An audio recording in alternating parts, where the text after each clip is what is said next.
ಸ್ನೇಹಿತರೆ ನಮಸ್ಕಾರ. ನಾನು ನಿಮ್ಮ ಸಂಚಾರಿ ಸತೀಶ್ ಮಾತಾಡ್ತಾ ಇರೋಂಥದ್ದು. ಇವತ್ತಿನ ವಿಡಿಯೋ ವಿಶೇಷತೆ ಏನಪ್ಪ ಅಂದರೆ ಆರೋಗ್ಯವೇ ಭಾಗ್ಯ ಅಂತೇಳಿ ಒಂದು ವಿಡಿಯೋವನ್ನು ಮಾಡ್ತಾ ಇದ್ದೀನಿ. ಪೂರ್ತಿ ವಿಡಿಯೋವನ್ನು ನೋಡಿ, ಆದರೆ ಎಲ್ಲ ಕಡೆ ಶೇರ್ ಮಾಡಿ ಅನ್ನೋದನ್ನು ಈ ಮುಖಾಂತರ ಕೇಳ್ಕೊಳ್ತಿದ್ದೇನೆ ನಿಮ್ಮೆಲ್ಲರ ಹತ್ರ.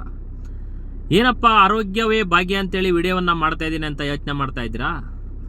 ನೋಡಿ, ಇವತ್ತು ನಾವು ಡೈಲಿ ತಿನ್ನೋದಂಥ ತಿಂಡಿ ತಿನಿಸುಗಳಾಗಿರ್ಬೋದು, ನಾವು ಸೇವನೆ ಮಾಡ್ತಕ್ಕಂಥ ಗಾಳಿ ಆಗಿರ್ಬೋದು, ನಾವು ಕುಡಿತಕ್ಕಂಥ ನೀರಾಗಿರ್ಬೋದು, ಇತ್ತೀಚಿನ ದಿನಮಾನಗಳಲ್ಲಿ ಹಲವಾರು ಜನ ಹಾಸ್ಪಿಟ್ಲ್ಗಳಿಗೆ ಆರೋಗ್ಯ ಸಮಸ್ಯೆಯಿಂದ ಇವತ್ತು ನೋಡಬೇಕು ಎಲ್ಲ ಕಡೆ. ಇವತ್ತು ವಿಕ್ಟೋರಿಯಾ ಹಾಸ್ಪಿಟ್ಲ್ ಆಗಿರ್ಬೋದು, ಪ್ರತಿಯೊಂದು ಜಿಲ್ಲಾ ಆಸ್ಪತ್ರೆಗಳಾಗಿರ್ಬೋದು, ತಾಲೂಕು ಆಸ್ಪತ್ರೆ ಆಗಿರ್ಬೋದು, ಎಷ್ಟು ಜನ ಜಂಗುಳಿ ಇರ್ತಾರೆ ಅನ್ನೋದನ್ನು ಪ್ರತಿಯೊಬ್ಬರು ಕೂಡ ಗಮನವಿಡಬೇಕು. ಯಾಕಪ್ಪ ಅಂದರೆ ಇವತ್ತು ನಾವು ಚೆನ್ನಾಗಿದ್ದೀವಿ, ನಮಗೇನು ಆರೋಗ್ಯ ಸಮಸ್ಯೆ ಬರಲ್ಲ ಅಂತ ತಿಳ್ಕೊಳ್ಳೋಕೆ ಹೋಗ್ಬಾರ್ದು. ನಾವು ಕೂಡ ನಮ್ಮ ಆರೋಗ್ಯ ಮೇಲೆ ಒಂದು ಸ್ವಲ್ಪ ಹಿತದೃಷ್ಟಿಯನ್ನು ಇಡಬೇಕು. ಯಾಕಪ್ಪ ಈ ವಿಚಾರವನ್ನು ಹೇಳ್ತಾ ಇದ್ದೀನಿ ಅಂದರೆ, ಇತ್ತೀಚೆಗಳ ದಿನಮಾನಗಳಲ್ಲಿ ಹಲವಾರು ಕಡೆ ಫುಡ್ ತಿಂತಕ್ಕಂಥ ಫುಟ್ಪಾತ್ ಹೋಟ್ಲುಗಳು ಎಲ್ಲ ಕಡೆ ಸ್ಟಾರ್ಟ್ ಆಗಿದೆ. ಪ್ರತಿಯೊಂದು ಇವತ್ತು ಹೋಟ್ಲುಗಳು ಎಷ್ಟಿದೆ ಅದೊಂದು ಸ್ವಲ್ಪ ಕಮ್ಮಿ ಇದೆ, ಅದಕ್ಕಿಂತ ಜಾಸ್ತಿ ಈ ಫುಟ್ಪಾತ್ ಹೋಟ್ಲುಗಳು ಜಾಸ್ತಿ ಆಗಿದೆ. ಮತ್ತೊಂದು ಈ ಬೇಕ್ರಿ ತಿನಿಸುಗಳಂತ ಅಂದರೆ ಈ ಒಂದು ಗ್ಲಾಸಿನ ಡಬ್ಬದಲ್ಲಿ ಇಟ್ಟಿರ್ತಾರೆ ಅದು, ಮತ್ತು ಈ ಥರ ಎಲ್ಲ ತಿಂತಾ ಇರ್ತಾರೆ ಜನಗಳು. ಅದನ್ನು ಯಾವ ರೀತಿಯಾಗಿ ಕ್ವಾಲಿಟಿಯಾಗಿ ಮಾಡ್ತಾರೆ ಮತ್ತು ಯಾವ ರೀತಿಯಾಗಿ ಕಮ್ಮಿ ರೇಟಿಗೆ ನಮಗೆ ಕೊಡ್ತಾರೆ ಅನ್ನೋದನ್ನು ಜನಗಳು ತಿಳ್ಕೊಳ್ಳಲ್ಲ. ಹಾಗಾಗಿ ಒಂದು ವಿಡಿಯೋವನ್ನು ಮಾಡ್ತಾ ಇದ್ದೀನಿ. ದಯಮಾಡಿ ಫುಡ್ ಡಿಪಾರ್ಟ್ಮೆಂಟಿಗೆ ಸಂಬಂಧಪಟ್ಟವ್ರು ನಮ್ಮ ವಿಡಿಯೋವನ್ನು ಏನಾದ್ರು ನೋಡಿದರೂ ಕೂಡ ತಕ್ಷಣ ನೀವು ಇದ್ರ ಮೇಲೆ ಆಕ್ಷನನ್ನು ತಗೋಬೇಕು. ಯಾಕಪ್ಪ ವಿಚಾರವನ್ನು ಹೇಳ್ತಾ ಇದ್ದೀನಿ ಅಂತಂದರೆ, ಒಂದು ಕಬಾಬ್ ಬೇಸನ್ ಆಗಿರ್ಬೋದು, ಮತ್ತು ಏನೋ ಒಂದು ತಿಂಡಿ ತಿನಿಸುಗಳನ್ನು ಆಯಿಲ್ನಲ್ಲಿ ಬೇಯಿಸೋದಾಗಿರ್ಬೋದು, ಆ ಒಂದು ಆಯಿಲು ಎಲ್ಲಿ ಗಂಟ ಕ್ವಾಲಿಟಿ ಇರುತ್ತೆ, ಅದನ್ನು ಎಷ್ಟು kg ಬೇಯಿಸ್ಬೋದು ಅನ್ನೋದನ್ನು ಗೊತ್ತಾಗ್ತದೆ. ಒಂದು ದಿವಸ ಮಾಡ್ಬೋದು, ಇಲ್ಲ ಒಂದು 10 kg ಬೇಯಿಸ್ಬೋದು, ಇಲ್ಲ ಒಂದು 20 kg ಬೇಯಿಸ್ಬೋದು, ಏನೋ ಅದ್ರದ್ದು ಗುಣಮಟ್ಟ ಇರುತ್ತೆ. ಆದರೆ ಕೆಲವೊಂದು ಅಂಗಡಿಗಳಲ್ಲಿ ಕಬಾಬ್ ಬೇಯಿಸೋಂಥವ್ರು ಅದನ್ನು ಬ್ಲಾಕ್ ಆಗಿ ಫುಲ್ಲು, ಈಗ ಆಯಿಲ್ ಇರೋವಂಥದ್ದು ಫುಲ್ ಬ್ಲಾಕ್ ಆಗಿ ಅದನ್ನು ಅದರಲ್ಲಿ ಏನು ಸರ್ವಾಂಶನೇ ಇರಲ್ಲ, ಆದರೂ ಕೂಡ ಇನ್ನೂ ಬೇಯಿಸ್ತಾನೆ ಇರ್ತಾರೆ. ಆದರೆ ಜನಗಳು ತಿಂದಕ್ಕಂಥ ಕಬಾಬ್ ಆಗಿರ್ಬೋದು, ಮತ್ತೊಂದು ಪದಾರ್ಥಗಳನ್ನು ಕೆಲವರಿಗೆ ಇನ್ಫೆಕ್ಷನ್ ಆಗಿ ಗಂಟ್ಲಲ್ಲಿ ಏನೋ ಒಂದು ಕೆಮ್ಮಾಗಿರ್ಬೋದು, ಅಲರ್ಜಿ ಆಗಿರ್ಬೋದು, ಈ ರೀತಿಯಾಗಿ ಸಮಸ್ಯೆಗಳು ಉಂಟಾಗ್ತಾ ಇದೆ. ಜನಗಳು ಅಯ್ಯಪ್ಪ ಏನೋ ಬಿಡು ಇವತ್ತು ಕೆಮ್ಮಾಗಿದೆ ಏನೋ ಅಂತ ಒಂದು ಆಸ್ಪತ್ರೆಗೆ ಹೋಗಿಲ್ಲ, ಒಂದು ಮಾತ್ರೆನೋ ಮತ್ತೊಂದು ಸಿರಪ್ ಕುಡ್ಕೊಂಡ್ಬಿಟ್ಟು ಸುಮ್ಮನಾಗ್ಬಿಡ್ತಾರೆ. ಅದನ್ನು ಮಾಡೋಕ್ಕೆ ಹೋಗ್ಬೇಡಿ. ಅಲ್ಲಿ ನೀವು ಒಂದು ಕಬಾಬ್ ಥರದ ತಗೋಬತ್ತೀರ ಅಂತ ಅಂದರೆ ಅಲ್ಲಿ ಯಾವ ರೀತಿಯಾಗಿ ಕ್ವಾಲಿಟಿಯಾಗಿ ಮಾಡ್ತಾ ಇದ್ದಾರೆ ಅಂತ ಒಂದು ನೋಡ್ಬೇಕು ನೀವು. ಕೆಲವರು ನೋಡ್ತಾ ಇರ್ತಾರೆ, ಬ್ಲ್ಯಾಕ್ ಆಗಿದ್ರು ಕೂಡ ಇನ್ನೂ ಬೇಯಿಸ್ತಾನೆ ಇರ್ತಾರೆ, ಈ ರೀತಿಯಾಗಿ ಮಾಡ್ತಾ ಇರ್ತಾರೆ. ನಾವು ಫುಟ್ಪಾತಲ್ಲಿ ನೀವು ವ್ಯಾಪಾರ ಮಾಡ್ತಕ್ಕಂಥ ಕೆಲವೊಂದು ಜನಗಳಿಗೆ ನಾವು ಹೇಳೋದೇನಪ್ಪ ಅಂತ ಅಂದರೆ, 10 ರೂಪಾಯಿ ಜಾಸ್ತಿ ತಗೋಬಿಡಿ, ಆದರೆ ಉತ್ತಮವಾದಂತಹ ತಿಂಡಿ ತಿನಿಸುಗಳನ್ನು ಕೊಡ್ತಕ್ಕಂಥ ಕೆಲಸವನ್ನು ಸಾರ್ವಜನಿಕರಿಗೆ ಮಾಡಬೇಕು ನೀವು ಅನ್ನೋದನ್ನು ನಾನು ಈ ಮುಖಾಂತರ ಕಳಕಳಿಯಿಂದ ಮನವಿ ಮಾಡ್ಕೊಳ್ತಿದ್ದೇನೆ.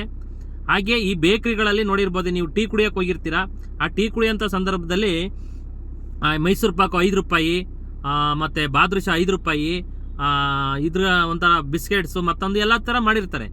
ಅದು ಎಲ್ಲಿ ತಯಾರಾಗಿ ಬರ್ತಾ ಇದೆ, ಯಾವ ರೀತಿಯಾಗಿ ಗುಣಮಟ್ಟವಾಗಿದೆ, ಅದನ್ನು ಈಗ 5 ರೂಪಾಯಿಗೆ ಇವ್ರು ಮಾರ್ತಾರೆ ಅಂತ ಅಂದರೆ ಯಾವ ರೀತಿಯಾಗಿ ಅದಕ್ಕೆ ಫುಡ್ಡು ಮಾಡಿರ್ತಾರೆ, ಫುಡ್ಡು ಹೈಜಿನಿಕ್ ಆಗಿ ಫುಡ್ ಹಾಕ್ತಾರೋ ಇಲ್ಲ ಲೋಕಲ್ ಹಾಕ್ತಾರೋ ಅದನ್ನು ಪ್ರಶ್ನೆ ಮಾಡ್ತಕ್ಕಂಥ ಕೆಲಸವನ್ನು ಮಾಡಬೇಕು.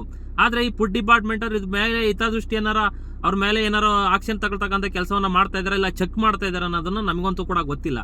ಯಾಕೆ ಅಂತ ಅಂದರೆ, ಈಗ ದೊಡ್ಡ ದೊಡ್ಡ ಸ್ವೀಟ್ ಸ್ಟಾಲ್ಗಳಲ್ಲಿ ನೋಡಿ, ನೀವು ಯಾವುದೇ ಒಂದು kg ಸ್ವೀಟ್ ತರ್ತೀನಿ ಅಂತ ಅಂದರೆ ಕಮ್ಮಿ ಅಂದರೂ ಕೂಡ ಒಂದು 500 ರೂಪಾಯಿ 600 ರೂಪಾಯಿ ಇರುತ್ತೆ.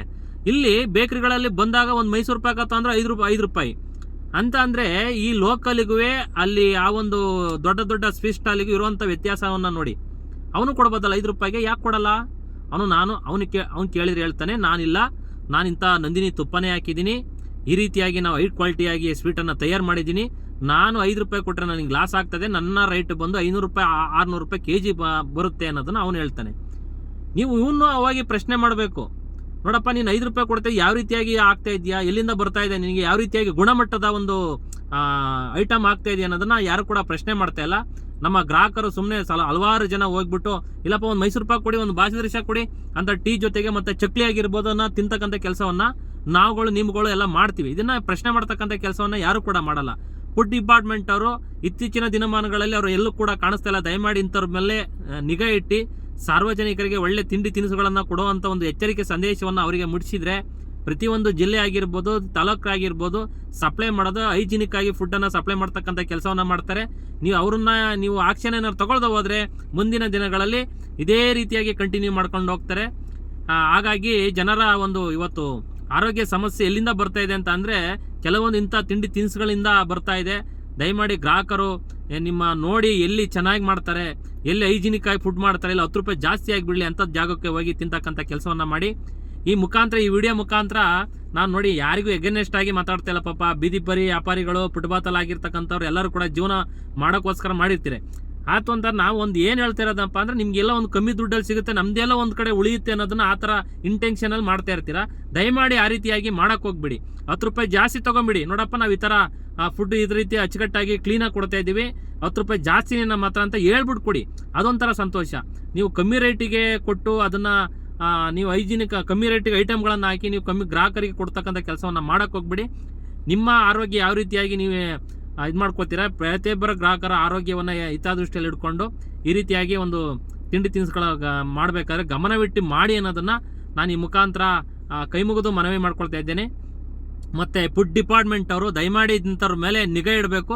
ಪ್ರತಿಯೊಂದು ಫುಟ್ಪಾತ್ ಹೋಟ್ಲಾಗಿರ್ಬೋದು, ಈ ಬೇಕ್ರಿಗಳಲ್ಲಿ ಬರುತ್ತಲ್ಲ, ಬೇಕ್ರಿಗಳಲ್ಲಿ ಬಾಸ್ಗಳಲ್ಲಿ ಬೇರೆ ಕಡೆಯಿಂದ ಒಂದು ತಯಾರಾಗಿ ಬಂದು ಅಲ್ಲಿಗೆ ಅವರು ಸಪ್ಲೈ ಮಾಡ್ತಕ್ಕಂಥ ಕೆಲಸವನ್ನು ಮಾಡ್ತಾರೆ. ಅಂಥ ಫ್ಯಾಕ್ಟ್ರಿಗಳಿಗೆ ಹೋಗಿ ನೀವು ವೀಕ್ಷಣೆ ಮಾಡಿ ಅವ್ರಿಗೆ ಯಾವ ರೀತಿಯಾಗಿ ಗುಣಮಟ್ಟವನ್ನು ಆಗ್ತಾ ಇದ್ದಾರೆ, ಅವ್ರನ್ನ ಯಾವ ರೀತಿಯಾಗಿ ಐಟಮ್ಗಳು ಆಗ್ತಾ ಇದ್ದಾರೆ ಅಂತೇಳಿ ಒಂದು ಸಮೀಕ್ಷೆ ಮಾಡಿ ಅವ್ರಿಗೆ ನಿಮ್ಮದೇ ಆದಂಥ ಒಂದು ಫೈನ್ ಆಗಿರ್ಬೋದು, ಮತ್ತೊಂದು ಎಚ್ಚರಿಕೆ ಸಂದೇಶವನ್ನು ಕೊಡಬೇಕು ಅಂತೇಳಿ ನಾನು ಈ ಮುಖಾಂತರವಾಗಿ ಕಳಕಳಿಯಿಂದ ಮನವಿ ಮಾಡ್ಕೊಳ್ತಿದ್ದೇನೆ.